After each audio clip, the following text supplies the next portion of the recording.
Американскиот претседател Барак Обама најави дека ќе обелодени чекори на неговата администрација во врска со имиграцијската политика. Републиканците се против тоа и најавуваат неколку чекори за да ги спречат новите мерки. Претседателот Обама ќе го заобикали Конгресот и ќе обелодени административни мерки кои би можело да спасат од депортација околу 5 милиони луѓе кои сега илегално престојуваат во Соединетите држави. Обама најави дека тоа ќе го стори во денешното обраќање до нацијата. Според него, неговите мерки ќе доведат до заздравување на имиграцијскиот систем.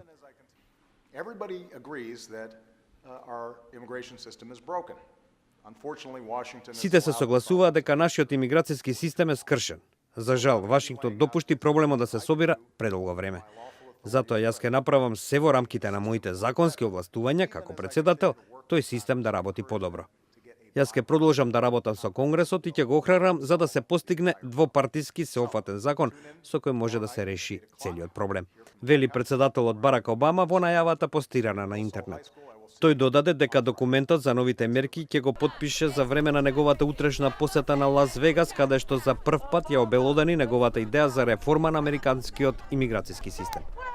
Републиканците се поделени околу најавената акција на претседателот Обама и изминативе денови, како што јавуваат новинските агенции, расправале за можните одговори. Некои конзервативни членови на Републиканската партија се заканија дека ќе предизвикаат привремено затворање на владата, а има и такви кои ја најавија и можноста за импичмент на претседателот.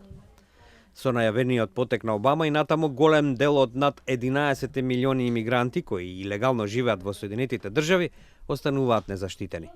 Сепак и нивните шанси да бидат депортирани се намалуваат, секако доколку не извршиле некакво кривично дело. Од извори блиски на Белата куќа се дознава дека со акцијата на Обама, освен ослободувањето од страхувањето за депортирање на илегалните имигранти, се предвидува и зацврстување на пограничната безбедност, решавање на проблемот со високо образованите странски работници и зголемена помош за недокументираните жители донесени во Соединетите држави како деца.